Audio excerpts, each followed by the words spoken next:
রবীন্দ্রনগরে রণক্ষেত্র চেহারা ইতিমধ্যে নিয়েছে এবং দেখা যাচ্ছে যে পুলিশের তরফ থেকে ইতিমধ্যে যারা এখানে এই গন্ডগোল করছিল তাদেরকে সরিয়ে যাওয়ার চেষ্টা করা হচ্ছে।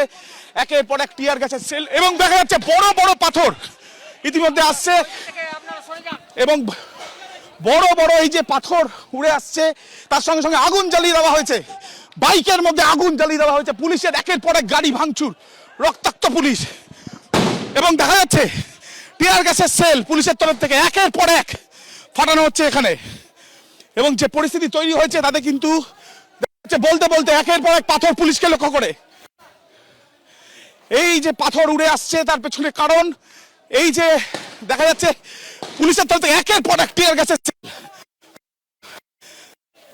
দুষ্কৃতীরা এখানে উত্তেজনার পরিস্থিতি তৈরি করেছে, তাদেরকে থামাতে পুলিশের তরফ থেকে ব্যাপক লাঠিচার্জ দেখা যাচ্ছে এবং যে পরিস্থিতি তৈরি হয়েছে দফায় দফায় উত্তেজনার ছবি। আমরা এখানে দাঁড়িয়ে রয়েছি একেবারে রবীন্দ্রনগর থানার পাশে।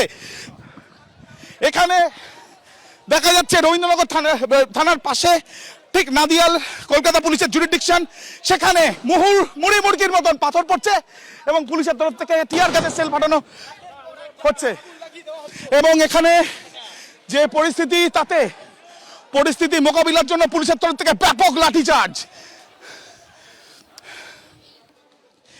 দেখা যাচ্ছে। আমরা দেখলাম যে এখনো পর্যন্ত দূরে প্রচুর সংখ্যা যারাই দুষ্কৃতী কাজের সঙ্গে রয়েছে বলে অনুমান করা হচ্ছে তাদের দূরে তারা জমায়েত করে এবং পুলিশের তরফ থেকে টিয়ার গ্যাসের সেল ফেলে এবং দেখা যাচ্ছে পুলিশ তাদের ঢাল দিয়ে এই যে পাথর উড়ে আসছে সেটাকে আটকানোর চেষ্টা চালানো হচ্ছে পুলিশের তরফে। একের পর এক টিয়ার গ্যাস সেল ফাটানো হচ্ছে। অন্যদিকে আমরা দেখছি যে এখানে পুরোপুরি যে বাইক সেই বাইক অগ্নিসংযোগ করা হয়েছে।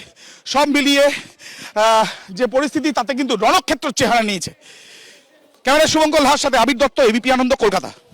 দোকান বসানোকে কেন্দ্র করে উত্তেজনা রবীন্দ্রনগরে স্কুল মোড়ে আমরা রয়েছি এবং এখানে দেখা যাচ্ছে একের পর এক গাড়িতে ভাঙচুর, বাড়িতে ভাঙচুরের ঘটনা। সামনে যে গাড়ি দেখা যাচ্ছে সম্পূর্ণভাবে কাঁচ ভেঙে গিয়েছে, এখানে হামলা চালানো হয়। শুধুমাত্র একটি গাড়ি নয়, একাধিক গাড়ি রয়েছে এখানে। দেখা যাচ্ছে যে গাড়িগুলোর ওপরে এই হামলা চালানোর ঘটনা ঘটেছে এবং আমরা দেখেছি যে এখানে যে বাড়ি রয়েছে সেই বাড়িতে ওপরে মহিলারাও রয়েছেন, মানে বাড়ির একের পর এক জানলার কাঁচ সেগুলোকে ভেঙে দেওয়া হয়েছে। প্রচুর মানুষ এখানে রয়েছে, প্রচুর সংখ্যায় পুলিশ সেখানে রয়েছেন। যাদের ফ্ল্যাট তাদের, আপনাদের ফ্ল্যাট কি হয়েছিল? ভাঙচুর হয়েছে আমাদের ফ্ল্যাট না, ফ্ল্যাটটা অন্য লোকের। এখানে একটা ভাঙচুর হয়েছে, ওইখানে একটা ভাঙচুর হয়েছে।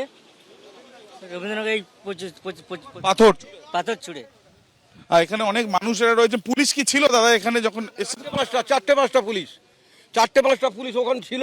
আমরা 5-6 জন ছেলে দাঁড়িয়ে আছি। তারপরে গিয়ে ভেতরে বললো মেয়েদের মতো মাছ ধরে ভাঙচুর। পুলিশের ফোর্স পর্যাপ্ত এখানে ছিল না, কিচ্ছু ছিল না। পুলিশ নেই এখানে, পুলিশ নেই। ওই দোকানের ভেতর মেয়েদেরকে ঢুকে অপমান করেছে, মেরেছে। এলাকার বাসিন্দারা পুলিশের যে ভূমিকা সেই ভূমিকা নিয়েও তারা প্রশ্ন তুলছেন এবং তাদের বক্তব্য যে একের পর এক গাড়ি বাড়ি সেগুলোর মধ্যেও ভাঙচুর চালানো হয়েছে, কিন্তু কোনো ব্যবস্থা পর্যাপ্ত যে ব্যবস্থা নেওয়ার প্রয়োজনীয়তা ছিল পর্যাপ্ত পুলিশ ছিল না এবং সঠিক ব্যবস্থাও নেওয়া হয়নি, এমনটাই তাদের অভিযোগ।